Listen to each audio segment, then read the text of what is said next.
We're joined now by Editor-in-Chief of the Eureka Report, Business Editor-at-Large of The Australian, Adjunct Professor at Victoria University and Big Breath, Finance Guy on the ABC News, Alan Kohler. Alan, how are you? Very well, Alan. Great to see you. You've taken a shellacking for being open to this idea. Bo's publication, the Australian Financial Review, said you were cozying up to fantasy economics.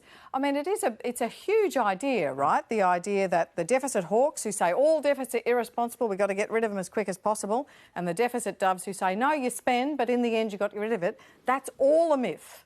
And that actually in lots of circumstances, debt and deficit just does not matter.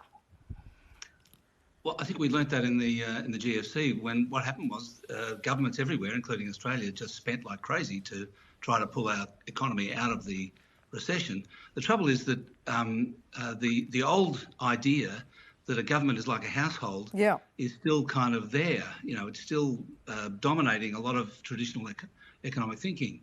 And that is simply not true. I mean, what's great about Stephanie Kelton and her book, and I interviewed her a couple of weeks ago, as well as I've been interviewing all sorts of people to do with this subject, modern monetary theory, trying to investigate it. What's great about what they're saying is that there are no financial constraints. The constraint on government spending is not to do with the amount of money, because that's obviously the case. Because, as she says, a government that controls the issuing of its own currency doesn't have a constraint on that. It can issue the currency. The constraint is on the ability of the economy to actually provide the services or whatever. So what Stephanie says is that the reason that Zimbabwe had hyperinflation was not that Mr. Mugabe printed money, it was because he destroyed the productive capacity of the Zimbabwe economy. And so that's where you end up with somebody having to take $1 trillion note. That's the great fear, right? When they talk about printing money, which is literally not what happens anymore, but it's kind of an expression. Oh, my gosh, you're literally saying money can grow on trees.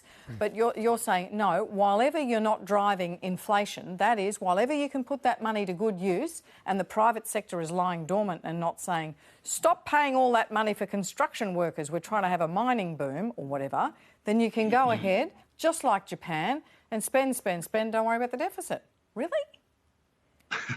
Well, yes, really. I mean, you can, and this is what's going on at the moment. What's really frustrating me at the moment is the government is kind of saying, "Oh, we can't spend too much," and there are people who are really suffering. They're in enormous distress through no fault of their own, through government decisions, and the government is letting them rot. I mean, look what's going on in universities. Small businesses are closing. I mean, it's terrible what's going on. But the government's saying, oh, no, we've actually got to stop spending money on JobKeeper and we have to wind the Job Seeker supplement back and so on. I mean, they're absolutely flirting with disaster, in my view. I mean, what will happen is an absolutely massive depression if they're not careful because they won't continue to support the economy when they should. And the deficit absolutely doesn't matter. I mean, it's irrelevant.